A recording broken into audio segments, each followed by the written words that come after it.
Yeah. Evening. Good Thursday evening it is. Hold on, this is very important.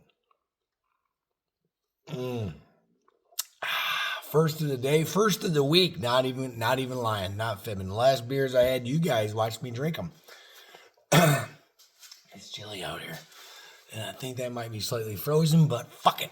So, anywho's, can we wrap our brains around the amount of winning that we're doing right now? Like the Doe stuff. Farmer already went over some of the USAID garbage.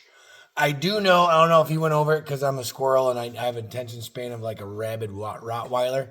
So I didn't get to watch all of his video.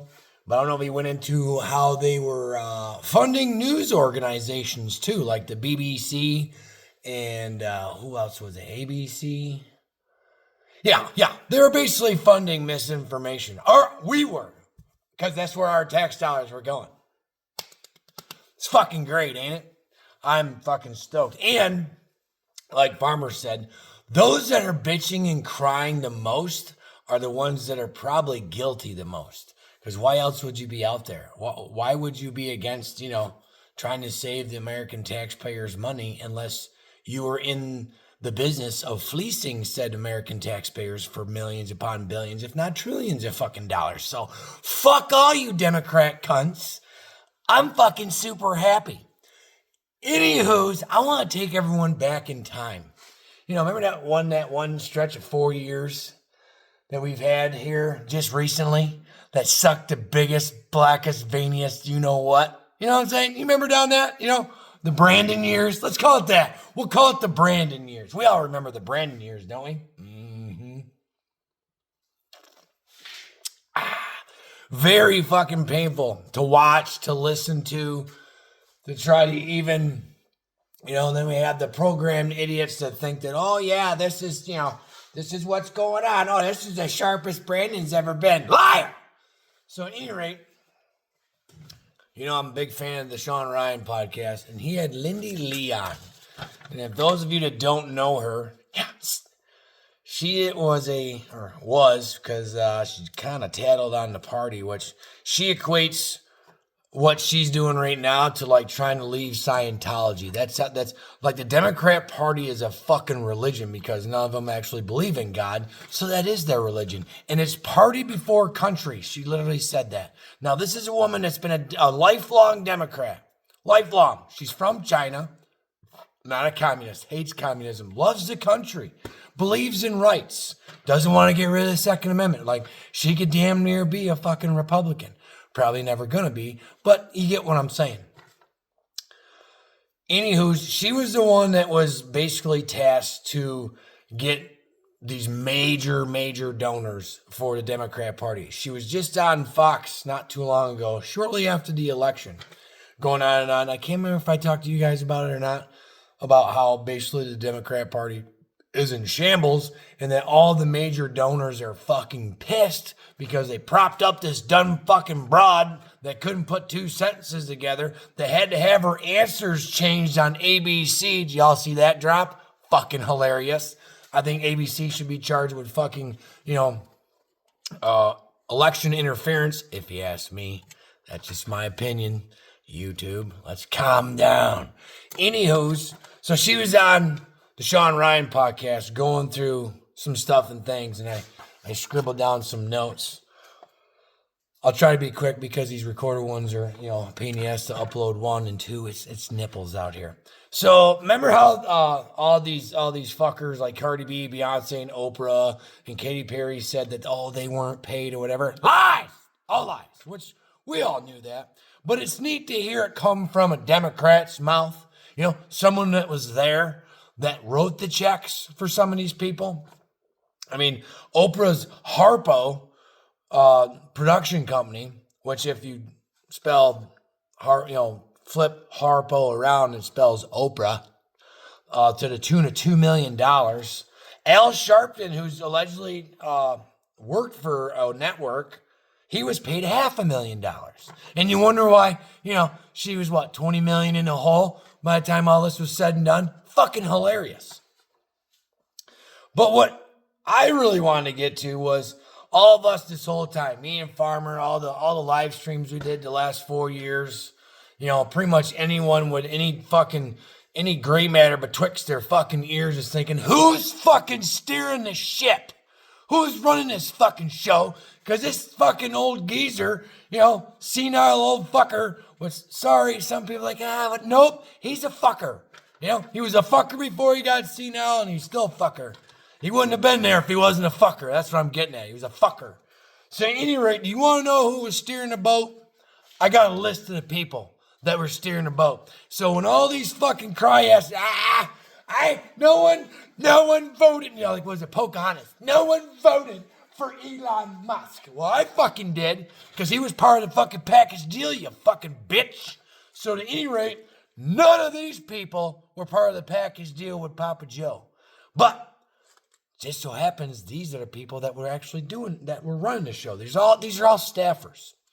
And I implore you to Google some of these people and see what they stand for, because it's going to be curious to you. So Bob Bauer was Biden's personal lawyer. Obviously, we know Jill. She actually said on the podcast that Jill was like President 2.0, holding his hand and all that. Remember that? Oh, you answered all the questions right, Joe. Remember that horse shit? That's why she was all bent out of shape when Kamala, all of a sudden they booted old Papa Joe out. And I'll show you the numbers, which is fucking hilarious. They booted old Papa Joe out and propped her fucking dumb ass up, and Jill was all pissed off.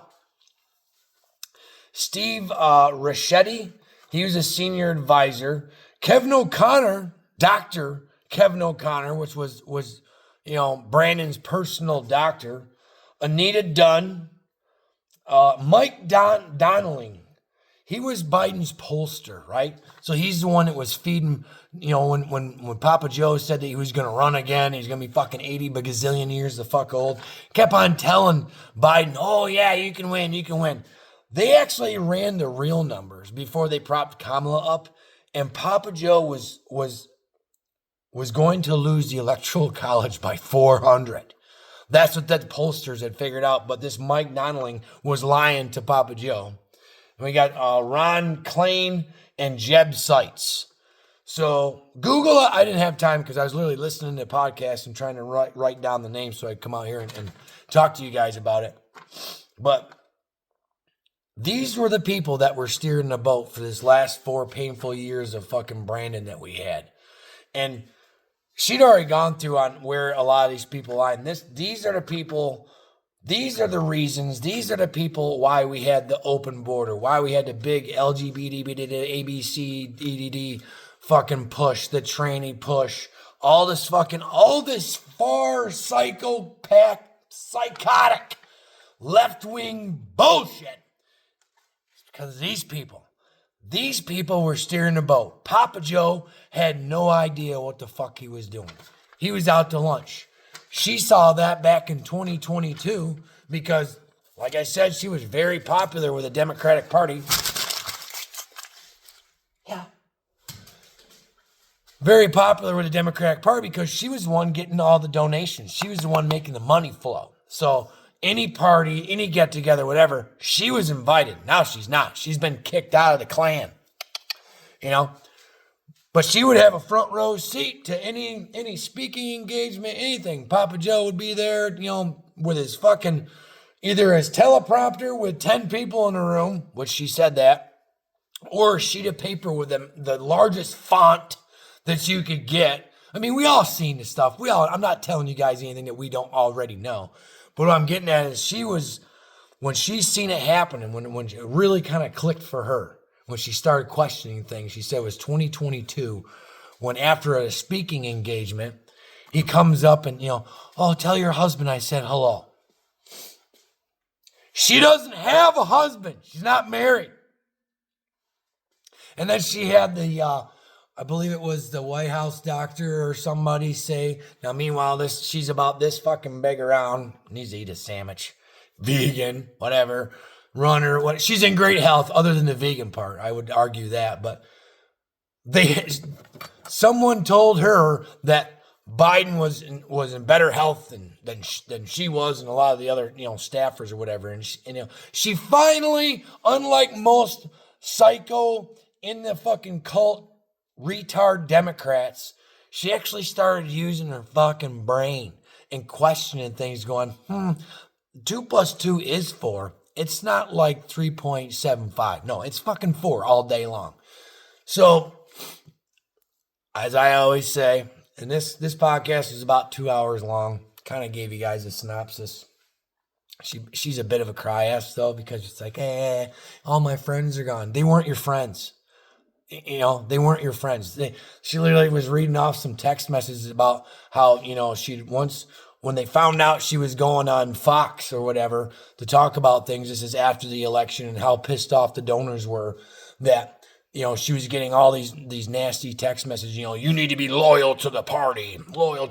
So if you didn't know where the Democrats lie, I mean, we all know they're psycho fucking pieces of shit. They don't care about country. All they care about is party and power and money. All those people on that list knew that they were never going to work for another president again. And all they were trying to do is push this old geezer across the finish line again and do anything they could to stay there, to stay in power. She even talked about how the two offices, the vice president and the president's office, the staffers hated each other the whole time. Right now, what do we see with Big Daddy Don and fucking JD? These guys are like fucking brothers from another mother. Lockstep together. There's no deviating. JD is going to be, I'm going to say it right now. I'm calling it. 2028 will be JD Vance. And God knows who for vice president. I'm just calling it right now. I love that guy. He's awesome. And the shit that we got going on with Doge and Elon and all that shit, I fucking love it. I never expected to win this much. How much more fucking winning can we get? It's fucking great. Now I guess he's going to be in talks with fucking Greenland's leader. I'm going to acquire that thing. When, old Rubio. Did you guys see that? I mean, I've seen him talk before when he was a senator. I never knew that Marco was such a pit bull. I seen an interview with him on Fox earlier this week when he came back from Panama. That dude's a fucking badass. You don't fuck with Marco either. He told Panama's fucking leaders where to shit and how to get there. This is our fucking ditch. We fucking gave it to you. We built it. We handed it to you, not the Chinese. Get in fucking line or get fucked. And that's pretty much what's happening. And then with the tariffs and all that shit, that was a hilarious meltdown to watch all these people. Canada, Canada. I wish I had more numbers on that, but basically, we don't need them. We don't need them. We got everything. We don't need your shit. You need us to buy your shit. And no offense to my Canadian brothers and sisters that might be watching. I know it's not your fault. It's not my fault. I'm not the one making the rules, and neither are you. I mean, I apologize that, as of right now, your leadership is a fucking little cuck. And so that's fine. But then there are some liberal fucktard from some, what do you guys got up there? I can't remember. They're not states. They're fucking, I don't know. It's metric. I don't know. American standards. I don't do metrics. Any rate, something about they're not buying American liquor from red states. Ooh, you got me shaking in my fucking space boots, bud. That's just gonna cripple us. Ooh, what a fucking, get over yourself. Yeah, I know you're proud Canadians, whatever, up there.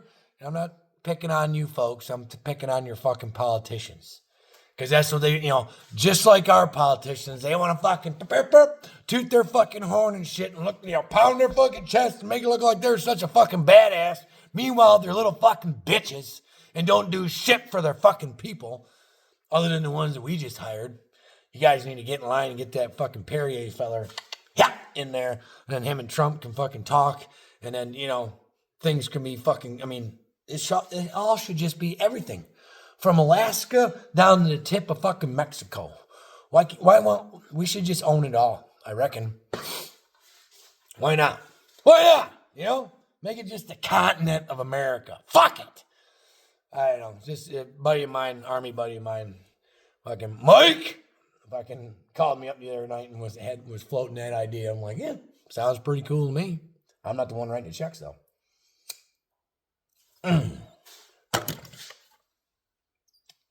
Any rate, I just wanted to get with you guys and see if you thought that we were going to have this much winning. Like, what a night and day difference between the 2016 Trump administration and today's. And you know what, another thing, and me and Farmer, we brought this up a while ago, a couple live streams ago, but if they just left him alone. Can you imagine, if Trump had back-to-back terms, right? We would have none of this winning rate. None of this would be coming out. None of this shit would have been brought to light because he was still entrusting the swamp monsters, and now they're all fucking gone. And I heard Bobby got in. We got Bobby now. Still waiting on Cash, I believe. Hopefully, fingers crossed. They got a total line in there. So things are again looking up. I'm not out here bitching. I'm out here just basking in the winning. I'm fucking loving it. It's great. Exciting time to be alive. And I guess there's more stuff to drop allegedly coming this week. Hopefully the Epstein list comes out because that's really going to fucking roll some heads. That's going to be awesome sauce. Oh, one more before I let you go that I pissed you off. So after Papa Joe fumbled that first debate, the crackhead son in charge was in every single fucking meeting. And I'm talking national defense, the whole 9 yards. A crackhead was sitting there. And oh yeah, by the way, that was his fucking cocaine. Sean Astor. So yeah, so I figured I'd leave it with a little pissed off or whatever. So if you made it this far, I haven't done this one in a while, but it's a 17-minute one. Be neat if you guys, hung on for a while and shit. But if you made it this far, the word is fucking jump pack. I appreciate you. It's cold out here. Get used to the winning. It ain't gonna fucking stop. Later.